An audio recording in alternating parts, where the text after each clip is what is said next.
All right, sorry about that, friends. Anyways, Shalom, and thank you very much for being here today. Welcome to this episode of the Watchdog, exclusively on the TheCynicogue News. I am your host, CJ Cox, here to tell you that we are living in biblical times. Thank you very much, everybody who is here. If you are here, I want to go ahead and remind you, please do like and share this video. Please get this out to all the different social media platforms which you frequent. Of course, what good is a message without an audience to hear it? And please consider subscribing if you have not done so. If you end up liking this content, you're new here, haven't actually hit that bell, anything like that, definitely consider subscribing, hitting the notification bell so you get notified every time we go live. We certainly appreciate anything like that here. I want to go ahead and acknowledge a few people who are in the live chat at the moment. Shalom to Nicholas and shalom to Antonio. Thank you guys for being here today. Obviously appreciate you, and shalom to anybody else who is currently watching but is not actually commenting or in the live chat or anything like that. We're certainly happy to have you here as well. Obviously this is later than we usually intend, right? But at the same time, I haven't gotten anything consistent and uniform on this channel at all yet, so perhaps it's not entirely unexpected. We are at least getting something on most Mondays, Wednesdays, and Fridays so far, so that's certainly cool. Want to stall for time a little tiny bit more just to allow a little bit more people to show up, if anybody indeed wants to. I guess the last thing I could say is just to remind you guys, you can find me on a bunch of different social media platforms.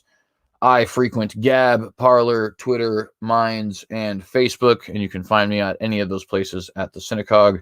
And if you feel that this information is worth it, if you feel that my work is work that is deserving of career status, please consider giving to the Patreon. You can obviously see that going along the bottom of the screen now, and you can find me there again at TheCynicogue. So, got some interesting stuff to be talking about here today. Obviously gonna have a couple things related to news, right? Not gonna make everything about this channel in particular, but I do want to start off talking a little bit about this channel and some things that are happening and some things that hopefully I can get you guys to participate in here. So let me just get right into it. I've titled this segment, I Want You, like the Uncle Sam guy who's always pointing at you, giving you that nice deep stare, right? I want you to use alternative platforms. What are alternative platforms? Well, things like Gab, Parler, Minds, BitChute, and Rumble.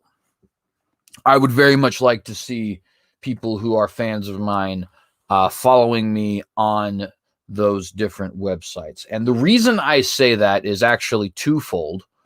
Number one, and it's going to get into some of the stuff we're going to talk about here today, and you know, hinted at in the title. This channel is already, with a meager 35 subscribers, having problems on YouTube. And again, we'll get into that a little bit deeper, right? So the point there is just to say, I fear that this channel's days on YouTube are numbered. My apologetics is actually something that could certainly stay on here for quite some time, but it seems that the speech that we're going to actually be allowed to participate in politically will be extremely limited, limited, and indeed is already so. And again, I'll get into some details about that here in a moment, but I do want to continue on with what I'm saying. Now, the second reason why I think it is important is because this is one of the few opportunities we still have left to actually fight the overlords, as I like to call them. The overlords are just the tech guys, right? The guys here at Amazon, Facebook, Google, all that other kind of stuff, who basically have control over our natural lives at this point.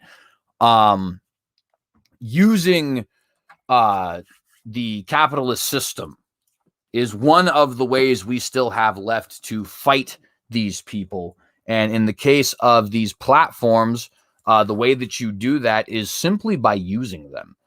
I know it seems odd to think of, right? But literally fighting the corruption of Twitter, of YouTube, of Google, of Facebook is as simple as getting an account with a competitor and using that competitor, right?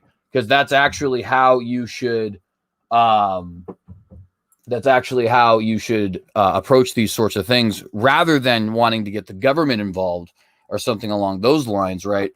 I think it's absolutely best to use the market, use the system that we have in place, which is a good system, namely capitalism, to actually fight back against these who I would colloquially call the overlords, right? And again, the way that you do that is simply by making the account and using it. If you're on Twitter, then use Gab, right? It's the same thing, or Parler, whichever one you prefer. It's the same thing. It's just a competitor. You don't have to delete your Twitter, but you're just making the competitor more legitimate, and then use it, right? And then use it. Same thing with BitChute. You're on YouTube, go get a BitChute account. By the way, I do see Antonio asks, what's better, BitChute or Rumble?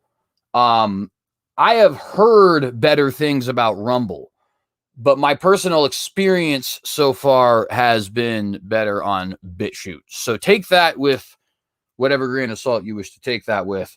I guess Rumble is probably the future. So perhaps that's the best one, but I have personally had some better experiences, at least so far, with BitChute. Limited, because I'm only posting these things here, and there's some things I need to get into to tell you guys about that in a second, but nonetheless, it'll answer your question there. So we need to be using these alternative platforms, and not just these alternative platforms, but also supporting different companies which are doing the things which we wish to see accomplished, right? So, like, for example, people will talk about how Amazon is running ma and pa businesses out of existence, right? How Amazon is running the entire book industry out of existence, how Amazon is causing people to, in the retail industry, to have to basically give in some way, shape, or form to Amazon, in which case they'll be censored and all this other kind of stuff, or risk losing their livelihoods, right? Well, what's the best way to accomplish that, fighting against that, rather, right? Well, just don't use Amazon, right? It's that simple. Or if you have to use Amazon, like is the case, I think, with things like YouTube, where it's like we kind of don't have much of a choice if we want a voice, right? Use the competitors also, right? Don't use strictly Amazon. Use the competitors whenever you can. It's a very easy way, I think, for us to, without taking a lot of time out of our day, without stressing ourselves out, without getting involved, quote unquote, with activism and politics and all this kind of stuff. Just a simple way for us to fight against the people who are trying to take away liberty and our ability to actually do the things that I'm talking about here, right? So long and short of it, vote with your dollar, so to speak. Get on BitChute, get on Rumble, get on Gab, Parler, and Minds. Antonio actually follows me up on Gab, so I do know at least some of you are on these different platforms. But nonetheless, I don't necessarily know, if that's something that's going to help. But I'm going to be pushing that a lot more, and I'm going to be pushing a lot of, I guess you could call it aggressive advertising to get popularity over there. I only post my political stuff in the Watchdog so far there. But with that said, you do need to know that unfortunately there has been some problems with this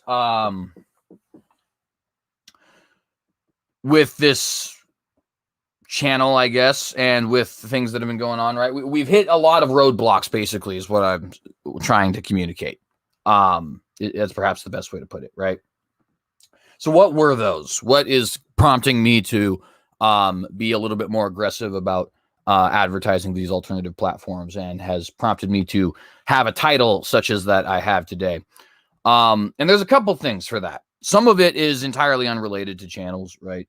For example, I had some personal things in my own mind as far as not doing things I thought I should do and doing things that I thought I should not do. And that was obviously something that's just, I think anytime we find ourselves in a little bit of a rut as far as our plans are concerned, when you realize it, it can kind of revitalize you to help with the rest of your plans. So that was obviously part of it. But a big part of it was the fact that this tiny little 35 subscriber channel has already seen its first strike. Now, for those of you who don't know, the first strike doesn't actually come with a strike. It's actually a warning.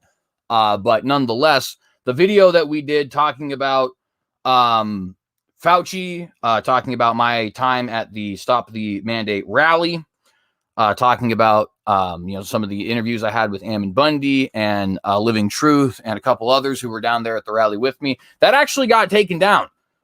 Despite the fact that we were not giving anybody any medical advice, despite the fact that we were not giving anybody any COVID information outside of information that came directly from Fauci himself, despite those things, my demeanor about the whole thing and my commentary on the whole thing is apparently something that YouTube didn't like, and they actually are apparently already privy to this channel, and they took it down, and it's gone now. And I obviously have it on my computer, and it's been posted to Rumble, but obviously I can't post it back here, right? That's just a way to make sure that the limited time I have with this channel on YouTube is even more limited than it already is, right? So now if you want to see that, you actually have to go to Rumble to see it. I would say BitChute as well, but unfortunately I'm having problems uploading with BitChute, which perhaps that actually answers Antonio's question. Maybe Rumble's better because I haven't had those particular problems. But unfortunately it has been kind of difficult getting some videos actually uploaded to BitChute. And I already see right now, right? Brother Nicholas says, I missed that one. And now, at least on YouTube, you can't not miss that one. Now, of course, like I said, I do have it on Rumble. At least I believe I do. If I don't, I'm getting it on Rumble. It might not be quite processed yet, but nonetheless. The point is the video is still saved for posterity, thank the Lord, right? But had I not had this backup channel, had I been a little bit too zealous in maybe clearing out some of the memory on my computer, had I, for whatever reason, had it deleted in some other sort of way, it doesn't really matter. I guess the point is it would have been lost forever. You wouldn't have been able to see it, despite the fact that we were totally within the guidelines that YouTube gave. We were giving nothing but the official information and simply saying, look, we're taking them at their word and we think it's problematic. And lo and behold, there you go. The video's taken down. And the thing is, I don't intend on watering this channel down. I'll be smart about it so that I can extend the shelf life of this channel.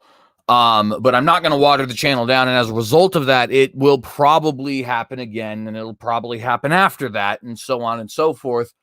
And the point is that I think that my time on this particular channel, as far as the Watchdog is concerned, at least, is limited. So if you guys like this podcast, I'm not saying don't watch it on YouTube, but at least for the future, get yourself a Rumble account or a BitChute account. Go find the TheCynicogue, subscribe there, and maybe support some of the other content creators who have backup channels on those sites as well, because I'm not the only one. Numerous news channels and some apologetics channels have actually created backup channels on these websites precisely for the same things that I'm talking about, right? So, and by the way, just so you guys know, this is not a threat to the other channel. The other channel, and part of the benefit of actually splitting these two, I guess, which I didn't actually foresee at the time, is that I might be able to extend my apologetic shelf life on YouTube far beyond that of the Watchdog. But it's funny. I actually see Nicholas just mentioned that in the live chat. That's funny. Anyways, though, that was obviously something that turned out to be a pretty good thing, right? But I'm not stopping with these watchdogs. We're going to, at some point, syndicate this on a podcast and maybe even on radio. I'm going to get my own website on and go live directly to that website at some point. And we are going to have these backup channels and continue to post on Parler, on Gab, on Minds as well. But we need you guys to actually help with that. So if you like this content, if you like the Watchdog podcast, if you think CJ is someone who you want to listen to for political commentary and things like that, get a Gab, get a Parler, get a Minds, follow on there, and more importantly, get a Rumble, get a BitChute, watch the show on those if you can't watch it here. And I will let you guys know if there is ever a show I'm going to do that I feel I can't post on here. If that sort of thing happens, what I'll do is I'll make a short YouTube show talking about a few brief things, and then I'll tell you guys, hey, I got a longer show on Rumble if you want to actually go watch that, or on BitChute, of course, as well. But here's the thing. We're going to press on with it, right? The devil obviously works in the ways that he works with.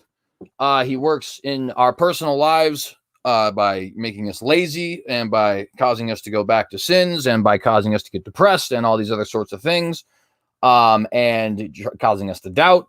And obviously he can use that in ways that is outside of our personal lives, such as, for example, causing a issue with potentially losing followers or subscribers, which luckily has not actually happened here yet, or getting your videos knocked down, or the one thing that we did have to deal with, right, obviously getting your interviews postponed, stuff like that, right? It's just these sort of things that, some of them small, like the interviews postponed, some of them large, like your channel being potentially threatened. But regardless of the things, we're obviously not going to be dealing with that kind of nonsense. We're going to press on and keep on the firing line here. And that is in not only in regards to the different ways that I feel that I am attacked in my own personal spirit, but also in the ways that the overlords here wish to attack this channel. So get on Gab. I want you to use alternative platforms. And let's get into some of the news articles that we have today. If you guys will excuse me just a moment, I'm going to get to screen sharing. Excuse me. And by the way, I'm going to go ahead and while I'm doing that, actually, before I do that, I'm going to provide links to these different things I'm telling you guys to get to. They're all actually in the description. At least they should be if I set everything up correctly. But I'll drop them in the live chat as well, so that you guys can actually just go ahead and click right from the live chat. And if do what you want to do, I guess, at that point, right? So just a second.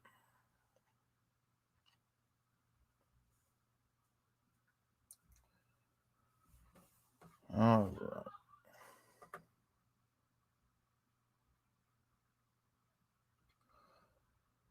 So the one that I got in there right now, that is for BitChute. The one coming next is going to be for Rumble.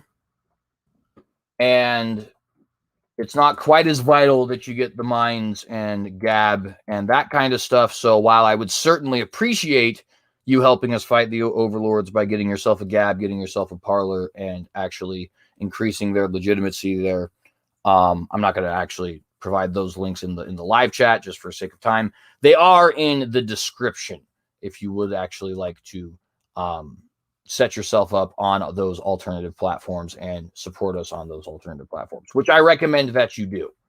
If anybody's curious, I prefer Gab over Parler or Minds, and then Parler over Minds. So Minds is my least favorite of the three, but all three of them are very good if you're into the Facebook, YouTube, or Facebook, Twitter sort of thing. Anyways, let's get right. Oh, I see. We have Jill also here. Shalom, Jill. I have not acknowledged you yet, so I just want to say a quick shalom to you. I think that means I've. Oh, and Slam as well. Shalom, Slam. Good to see you here as well.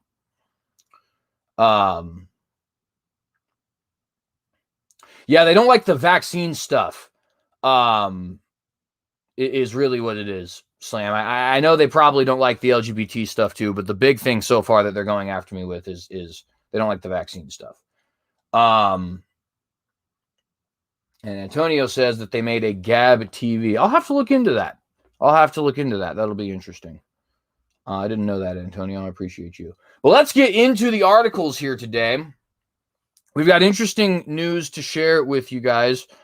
Give me just a second so I can get everything set up here. Now, remember, when you read my title at the moment about Israeli Prime Minister, remember that that Prime Minister is not Benjamin Netanyahu any longer. Okay? Benjamin Netanyahu was ousted in June. The current Prime Minister of Israel is now Naftali Bennett.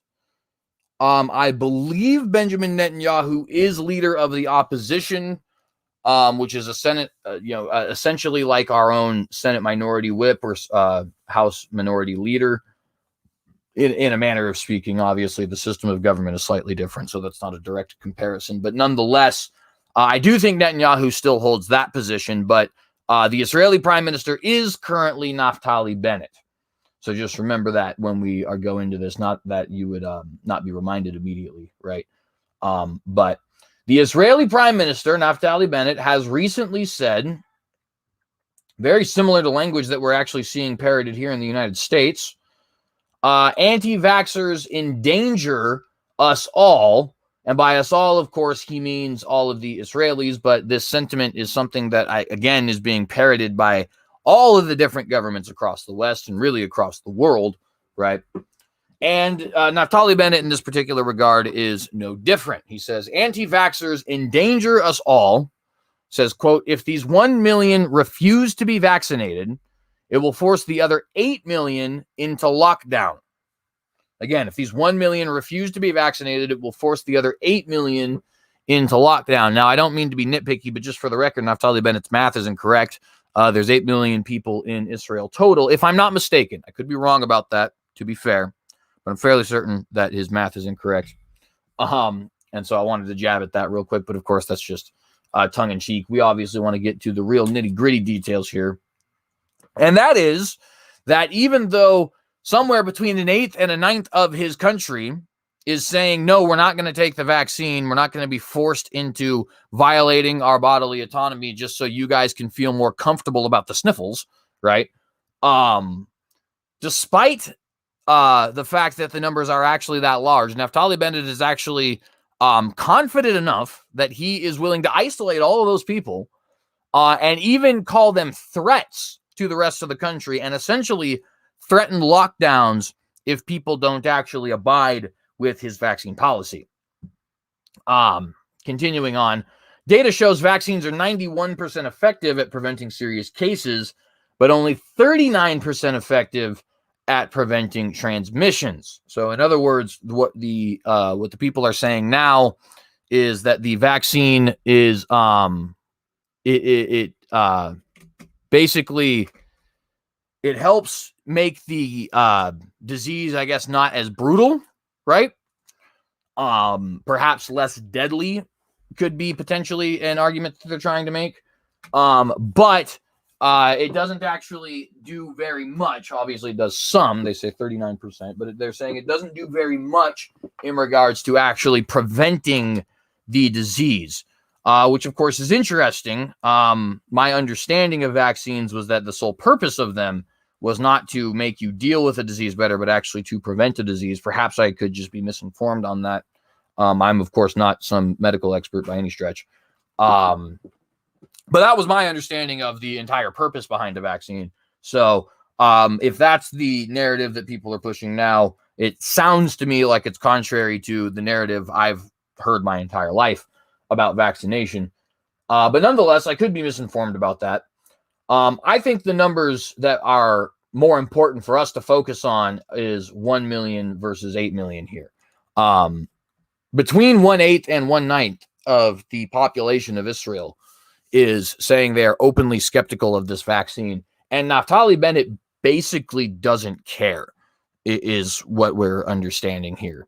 Is what I'm understanding here, right? Not only does he not care, but he actually finds those people to be threatening. And the thing about labeling somebody a threat is potentially that leads you to being legally able to do something about it, right? This is what a lot of conservatives have been warning about as far as stuff happening here in the States. It's no different elsewhere. And that's the point that I'm trying to show you guys here today, right? Canada, Great Britain, France, even Israel going through the same stuff that we're going through, some of them a lot worse. Let's go ahead and get into the article here.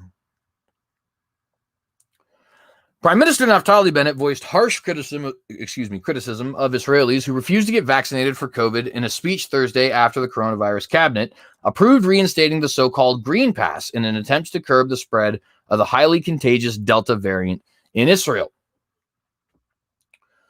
Quote, I respect different opinions, but there is a limit when it comes to human life, end quote, Bennett said in a televised speech. Quote, we would like Israel to be an open and safe country, and for that to happen, every Israeli who is eligible to get inoculated must do so, end quote. Every Israeli over the age of 12 is currently eligible to get a vaccine. And of course, that is incredibly problematic from our perspective for a lot of reasons. But I think the biggest reason just being the fact that people between the ages of 12 and all the way up even to 35 really do not seem to be experiencing major complications from this illness, even by the mainstream narrative, right? So obviously, if there's any sort of a threat with the vaccine itself, which all medicines are going to carry some level of threat, of course, right? That's why you have commercials that say side effects may include this, that, and the other thing every single time somebody wants to give you, medicine for itchy skin or sad feels. Obviously, this is just the very nature of putting a foreign substance into your body, right? So if you have that threat, but you don't really have the threat of the thing that's supposed to prevent, then does it really make sense for you to put that foreign agent into your body to prevent the thing that's not really a threat to you in the first place? I personally don't think so. I think that that's actually kind of endangering to the child. I'm not a parent, to be fair. Perhaps I'd think differently if I was. Perhaps I'd be even stronger in my position if I was. Who knows, right? I personally think that, just another good example of it, right, would be something like, if I were to give pills of some kind to a child, well, pills have a lot of very serious side effects, pharmaceutical pills. In fact, very many of them are used recreationally as drugs, right? That's how serious the side effects can be. Well, is the kid really experiencing whatever it is that he needs to be experiencing that justifies me giving him these pills? Because if he's not, then is it really worth it for me to give him this highly addictive, potentially deadly substance, right? Obviously, no. And obviously, there's some differences and some nuances that need to be laid out in the case of the vaccine. It's not addictive, for example, but you get the idea, right? There's no necessity to add this foreign agent into these young child's bodies, and there is a threat associated with adding this foreign agent into young children's bodies. Therefore, maybe you should not add this foreign agent into young children's bodies, or at least the state shouldn't mandate it, right?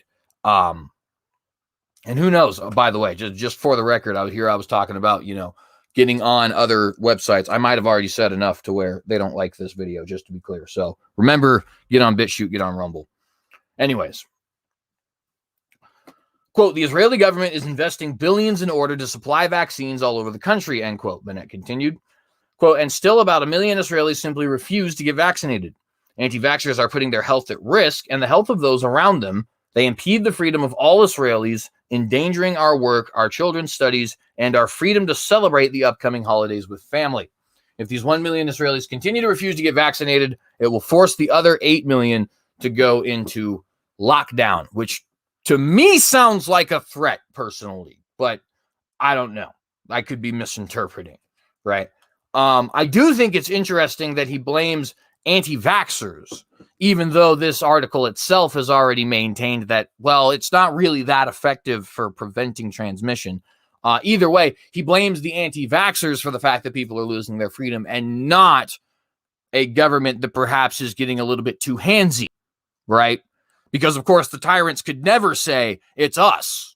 No, it's got to be you for some reason, or the Democrats or the Republicans, or in his case, it would be, the Likud or the Labor or whoever else is opposing him, right? It's always somebody else, but it's definitely not us. We're not the problem, right? That couldn't be. I mean, we're the leaders. How could the leaders be the problem? Of course, I speak sarcastically, right? I don't necessarily think that, just in case anybody's wondering, Netanyahu would have been any better in this regard. Netanyahu, unfortunately, was a really good prime minister. I think over the last recent years, he's gotten worse and worse. But to be fair, I don't think I recall Netanyahu actually saying anything this pointed towards anti-vaxxers in Israel. And really, you shouldn't even label them anti-vaxxers, because that gives the impression that they're opposed to vaccines when really they have an issue with being mandated to take this particular vaccine, right? So it is important to parse out that nuance.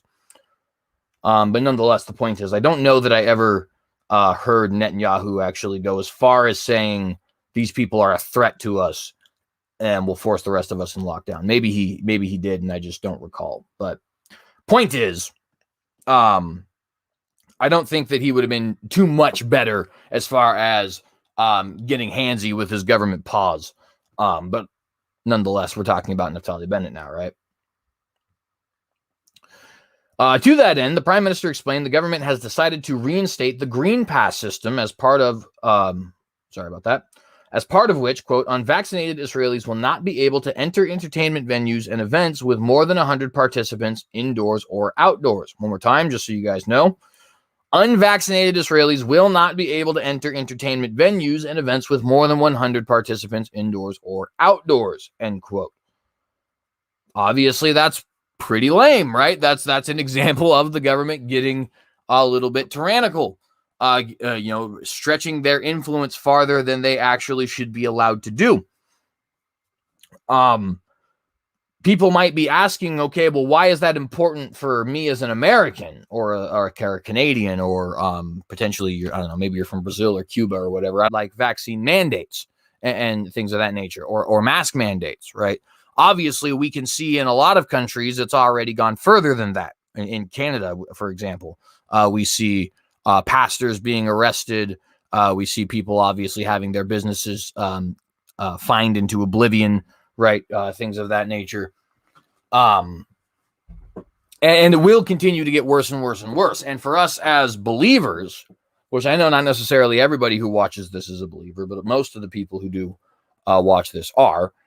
For us as believers, I think it's important for us to note when not only we see these dictatorships in our forming in our own country, but also when we see these dictatorships forming in the Holy Land, because we're actually waiting for that latter part, right?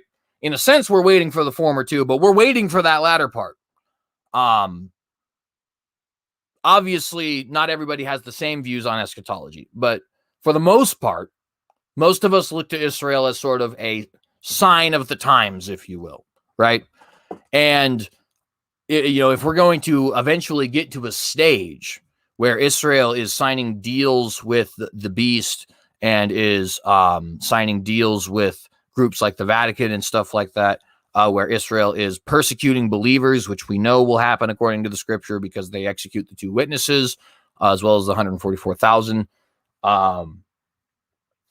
So if we know from scripture that these things are going to occur, then perhaps we should pay attention to Israel when it starts to get a little bit, like I said, handsy with its governmental power.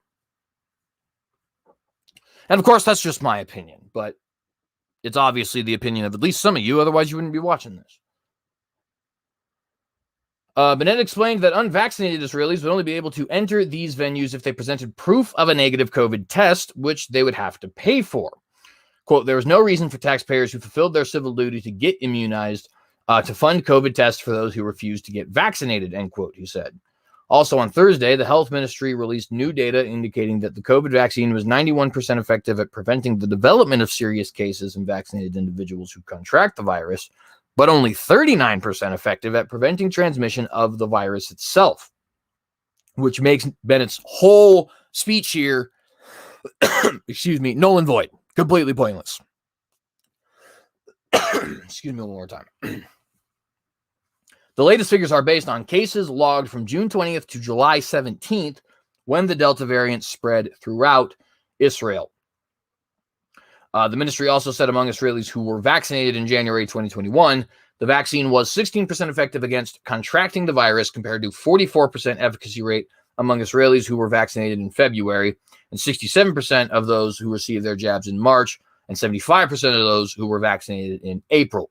I don't personally know how it is that the vaccine is somehow becoming more effective as time goes on, in the sense that the people who are being vaccinated later on are apparently experiencing more effects from it. That doesn't seem to make a lot of sense to me, but that does appear to be the claim, at least from the health ministry here. According to data, 1,848,568 Israelis received both doses of the Pfizer vaccine in January.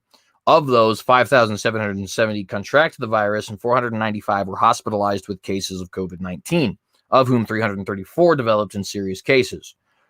A total of 123 patients who had been fully vaccinated in January have died of COVID-19. I didn't say it, YouTube. I didn't say it. Israel Hayam said it. Mainstream news source. Wasn't me. Don't take the video down. Okay? Hands are up. Don't shoot. Poking fun at the leftists. The vaccine's efficacy in preventing serious cases of COVID-19 for those vaccinated in January remains 86%, according to the figures, only slightly lower than those vaccinated in the following months. And that's the end of the article.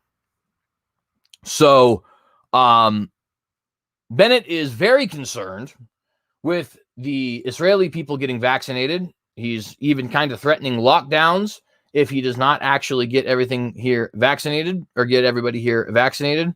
And yet, according to people who are even on his side, the vaccine doesn't actually have a particularly good track record preventing the transmission of the virus. It does prevent cases from getting serious, I guess. I mean, 123 people who have taken it in Israel itself have died from COVID-19. We're not talking about people who die from complications. We're talking about people who die from COVID-19, right? That's obviously concerning, I would say. We don't see people who take the smallpox vaccine dying of smallpox, right? So obviously, I think that we have a right to be a little bit skeptical of that, maybe. But regardless, it doesn't really matter, because the thing that Bennett is so concerned about, namely the efficacy of this vaccine in the spread of the virus, isn't there. It's not effective at preventing the spread of this virus, according to people who agree with him, not people who agree with us, not people who agree with me. And of course, we saw that same thing happen on last week's episode that ended up getting taken down, right? It was Fauci who was making the claims. It wasn't us here at the Watchdog. We were simply repeating the claims, giving some commentary. Apparently, YouTube didn't like that very much. And apparently not all members of the Israeli government are particularly fond of that, which is, of course, good. Same thing that we're happening here. There is some pushback. But nonetheless, the Israeli health minister stands up for freedom in response to Naftali Bennett's speech. This is from Arutz Shiva, which is also known as Israeli National News or the Times of Israel. It is the largest radio station in Israel and one of the largest television news stations in Israel. So the equivalent of like one of our own, New York Times, CNN kind of things, although obviously those have the particular biases that come with them, right? And the article says, Health Ministry's chief on Bennett's speech. I am against attacks on vaccine refusers. And this is interesting, of course, because he's not just some member of the government, but actually happens to be the Israeli Minister of Health, right? Which obviously is considerably important, considering what we're talking about is vaccines, healthcare freedom, bodily autonomy, and coronavirus. Professor Nachman Ash said, the vaccine is important, but I don't believe in attacking those who refuse to get it. Again, the vaccine is important, but he does not believe in attacking those who refuse to get it. And of course, absolutely appreciate that sentiment from him. This is him right here, Nachman Ash. Health Ministry Director General Professor Nachman Ash on Friday responded to Prime Minister Naftali Bennett from Thursday, in which he criticized vaccine refusers. In an interview on Khan 11, Ash said there is, quote, there is freedom of choice and it should be respected. I am not in favor of attacking. He is convinced that the vaccine is very important for dealing with the pandemic, and I identify with this message, end quote. Which is kind of interesting, right? Because you have people who are on the side of the pro-vaxxers who are saying, look, you guys are overstepping your authority here. Okay, you need to back up. You need to not be forcing people against their will to put a foreign agent into their bodies because you're scared of the sniffles. That's not how this works, right? And I appreciate that people in certain levels of government are standing up for that. I wonder how effective they actually are as far as standing up for people's liberties is concerned. But I do appreciate them standing up nonetheless and want to give credit where credit is due.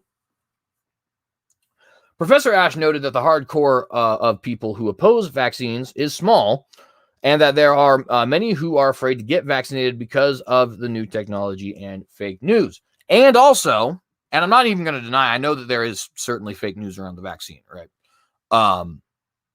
But it is also because of what people like Naftali Bennett, like Anthony Fauci, and so on, like what they are doing themselves, right? When you start saying things like, hey, you're a threat to me because you don't want to get this vaccine. Hey, I want people to be members of the community, well-respected members of the community. I got to make sure I represent Fauci correctly so that YouTube doesn't take my video down, right? We're going to have well-respected members of the community knock on your door and try to convince you to get the vaccine if you don't want to.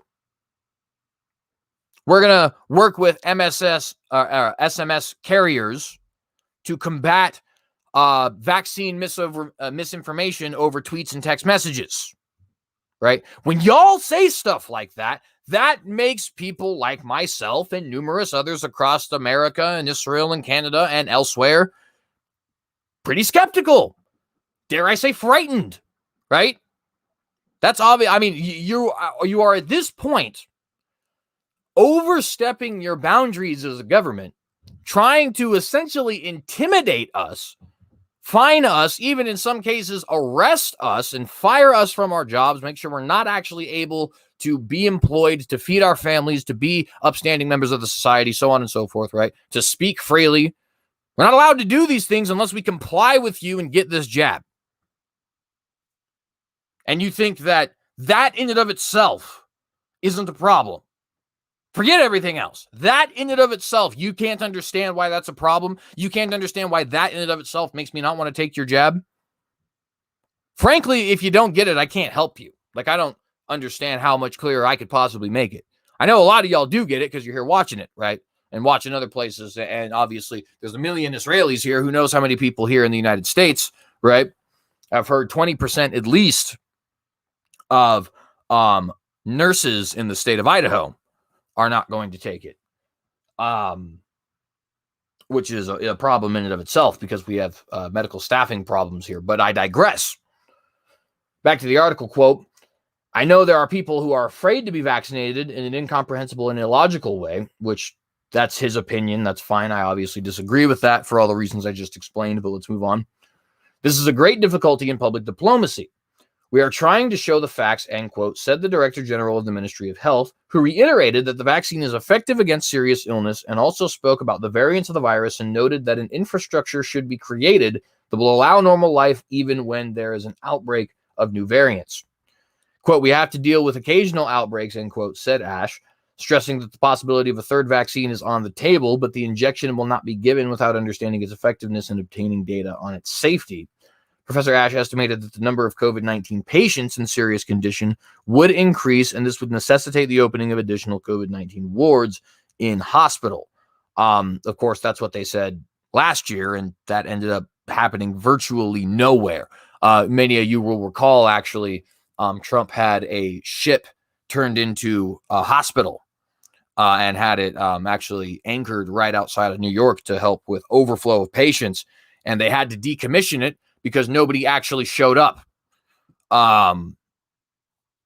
So, which obviously, I think goes to prove the point, right?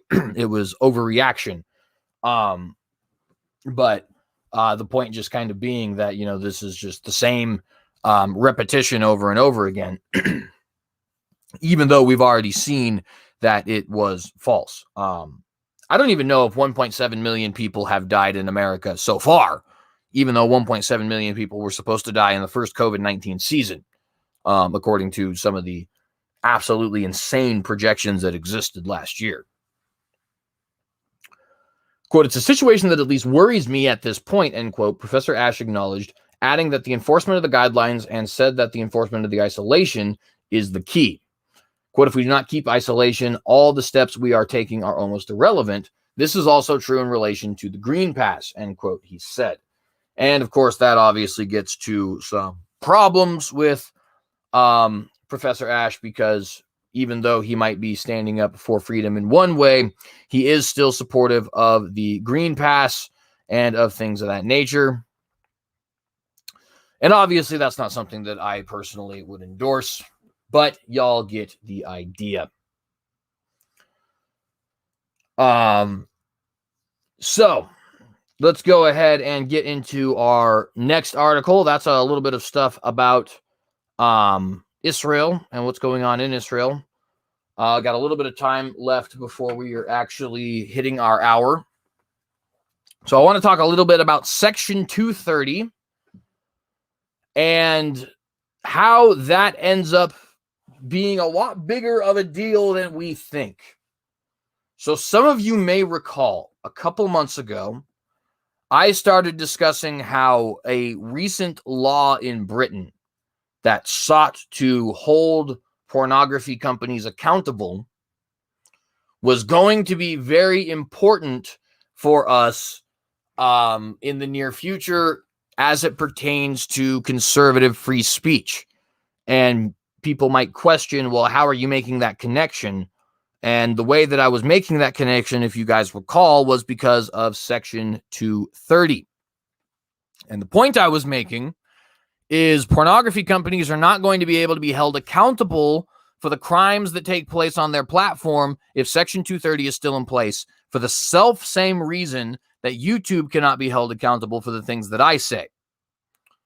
And the reason that that's important is because not only is Section 230 going to protect people like YouTube and Facebook and so on from actually getting sued by people like Steven Crowder and Dennis Prager whenever they do things like censorship and stuff like that, even though I think that that's contradictory, but nonetheless. It's also, and this is what I said at the time, you guys can go watch the episodes if you'd like. I mean, perhaps I should even drop it in the live chat. It is also going to be used to protect pornography companies when victims try to go after those companies. Some of you may even recall that I said that because you were there watching it. Some of you did not. And like I said, perhaps I should have actually provide the link in the live chat here. Might be a good idea. But it's no longer speculation. Don't mean to brag, but the prediction has now officially come true. And I want to warn you guys, the story we're going to talk about is to use the modern terminology, triggering. Okay? It's not fun. It's kind of stressful. It's disgusting, I would say. It kind of makes you feel that Jonah spirit. Not the one where he fled, but the one where he was so disappointed that God didn't wipe Nineveh off the face of the planet, right? So be warned that the next story is not a fun one, okay? But it is no longer speculation. It is no longer CJ's prediction.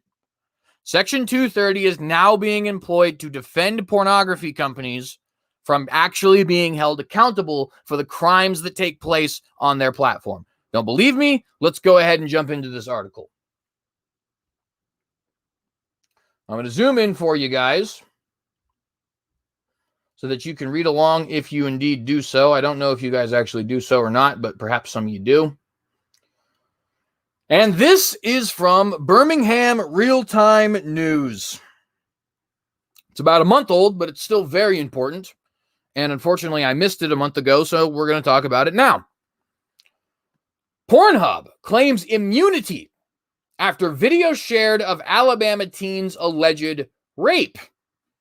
One more time. Pornhub claims immunity after video shared of Alabama teen's alleged rape. Now, also, some of you may recall a different episode of the Watchdog In fact, a couple different episodes of the Watchdog where we discussed the fact that Pornhub was almost assuredly involved in the sexual trafficking of not only women in general, but also girls who were not yet 18 years of age. There's very good evidence to suggest that the sex trafficking ring that marketed itself as a pornography company known as Girls Do Porn was actually operating with Pornhub and with Pornhub's explicit knowledge and consent. Unfortunately, there's nothing we can do about that as Americans. Pornhub is a Canadian company, but there is very substantial evidence to suggest that Pornhub knew what Girls Do Porn was doing, that they allowed the videos on the platform anyway, and that they even went as far as to actively market them when they were turning a blind eye. And now Pornhub is using Section 230 to claim immunity when a victim is trying to actually go after the company for this absolutely disgusting and egregious offense. So let's go ahead and jump into the article here today. Pornhub asked a Birmingham federal judge on Wednesday, to be fair, this is about a month ago, to dismiss a lawsuit brought by an Alabama teen who claims she was raped and that the incident was posted to the adult website, claiming the company is immune to liability for what third parties post to the platform.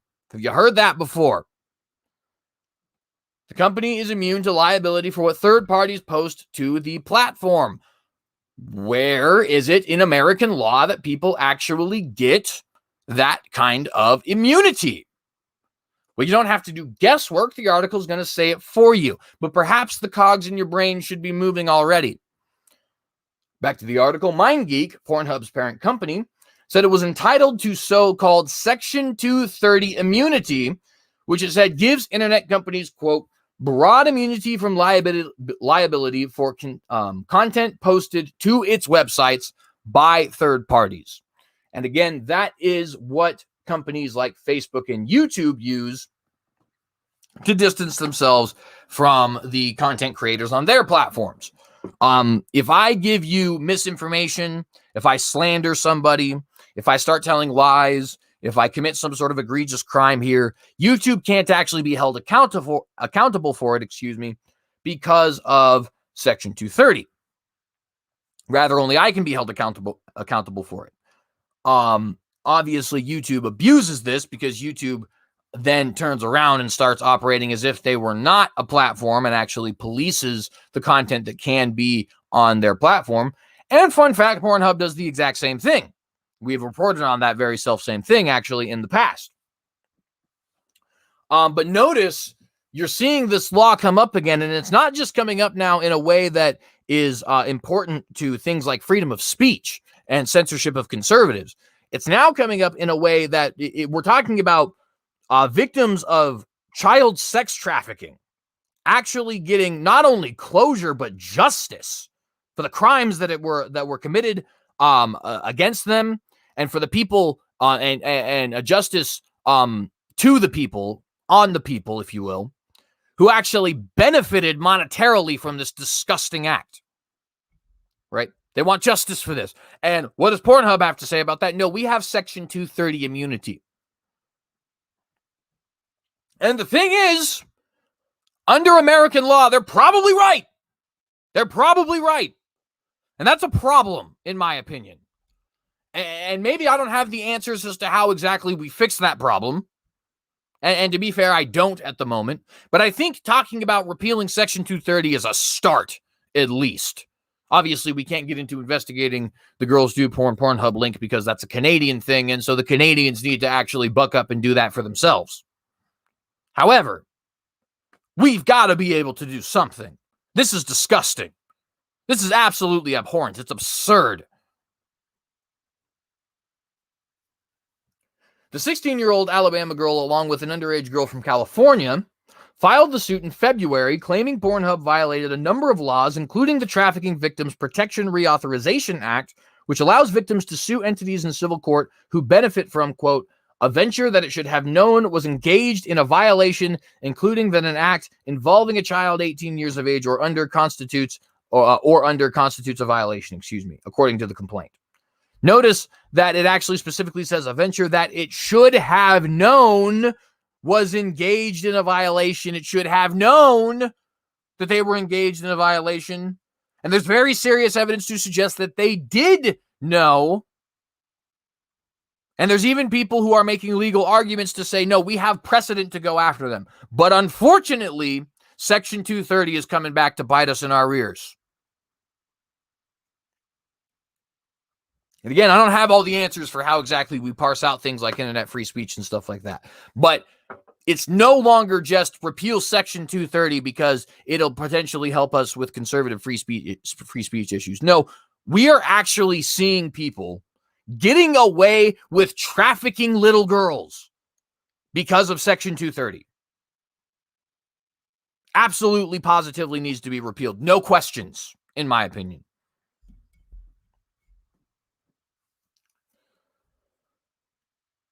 The teen said she was drugged and raped in 2018 by a Tuscaloosa man and that he uploaded video of the alleged rape to Pornhub.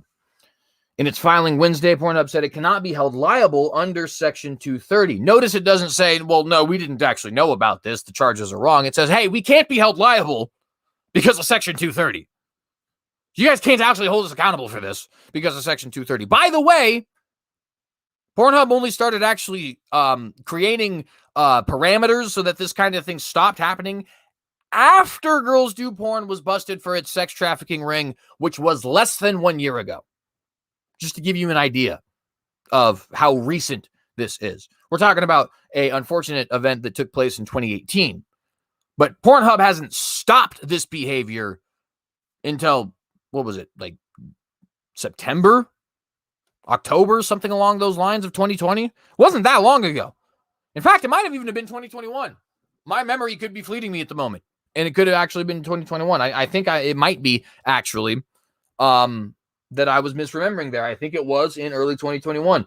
Those of you who obviously watch the episodes I'm referring to will already know. Quote, federal courts have consistently held under similar circumstances that such claims against websites for possessing child pornography are barred by Section 230. Notice what is being said here, right? Federal courts have apparently ruled this kind of thing before. And of course, there is a legitimate way to rule this kind of thing, right? If somebody throws a link to child porn in the comment section somewhere, right, and nobody happens to notice it, that's obviously not YouTube's fault any more than it is anybody else's fault for not noticing it, right? So there is certainly a little bit of truth to that for certain. But that's not the kind of things we're talking about. That's not the kind of things we're talking about. The kind of things we're talking about is not just Pornhub, but also, you may recall Tumblr was busted for having a whole bunch of child pornography on its website. Tumblr isn't even a porn site. It's a social media blog. Had a whole bunch of people on their website dedicating their quote-unquote blogs to child pornography. Got busted for it. Got caught. And then tried to sell themselves to MindGeek, who currently owns Pornhub, which is a little weird if you start thinking about it, right? Considering both of these websites were actively involved, at least there's good evidence to suggest, in child sex trafficking. And then they tried to do this thing where they merged with each other. I don't know. I think in hindsight, we probably dodged a bullet there in the fact that they didn't merge, right? In addition to unspecified monetary damages, the girl's lawsuit also asked Pornhub to develop measures to identify and remove child pornography from its adult sites. That's actually, I think, the end of the article. Yeah, it is. So, obviously, that's not something that Pornhub is apparently interested in. And by the way, just so you guys are aware, Section 230 doesn't just lead to Pornhub being able to defend itself against this absolutely egregious act against this ferocious 16-year-old girl who has the audacity to get justice for the crimes done against her, right? But also, Section 230 does allow for stuff like this. YouTube, Sky News Australia suspension, disturbing assault on freedom of thought. Australia, I'm not going to read this whole article. Link will be in the description below. But Australia has a news organization known as Sky News, and they have recently been suspended from YouTube because of their conservative views. So we do see the problems with conservative censorship that are at least partially caused by Section 230 and abuse of it. But on top of that, we have this much worse problem. Pornhub claims immunity after video shared of Alabama teen's alleged rape. Why are they able to claim immunity? Because of Section 230. Doesn't matter that they actively had deals with a quote-unquote pornography company that has now been busted cold-handed, red-handed, if you will, right? Or rather, right? Busted red-handed, being involved in child sex trafficking. Doesn't matter that Pornhub was linked to that company. No, they're still going to be defended with this nonsensical argument that is Section 230 immunity. And all the while it continues, people who are going to report on this kind of stuff, like myself, like Sky News Australia, like everybody else who's actually on the conservative side of this, we're going to continue to get censored, right? But not these other people.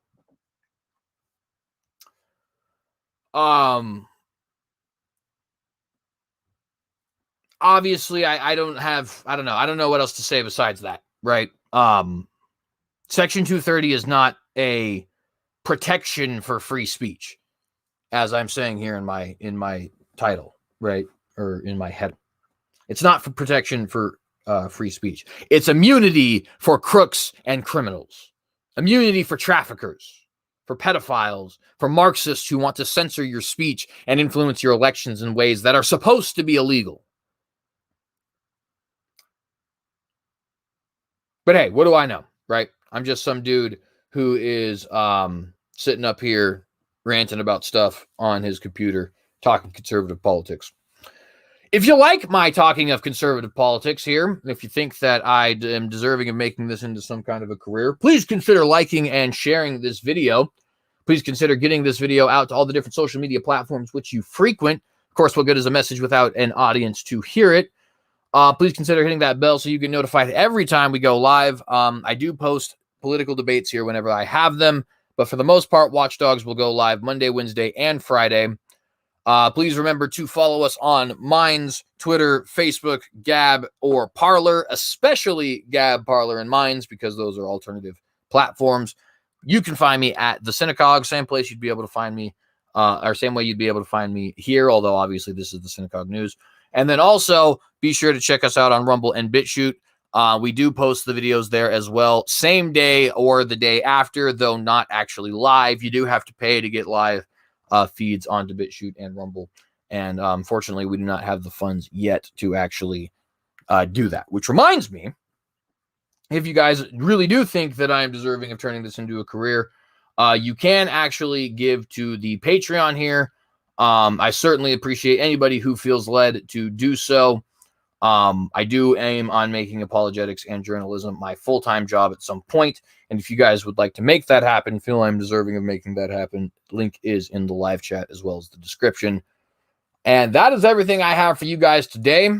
We will be back at you Wednesday, Lord willing, with an episode talking about my Terrace Historia movement, as well as, or at least what I would like it to be a movement. So far, it's not. It's just me, right? But nonetheless, as well as some more news, of course, that will come up at the time. We got our interview with gubernatorial candidate Ammon Bundy August 6th at 10 a.m. So you're definitely going to want to tune into Friday's episode, which also reminds me, Ammon Bundy for governor of Idaho 2022, Chad Prather for governor of Texas 2022, and Larry Elder for governor of California 2021. Those are at least some of the politicians we are officially endorsing here at the Watchdog. Nonetheless, I appreciate you guys. Shalom. And in the face of Armageddon, I would like to ask, will you compromise?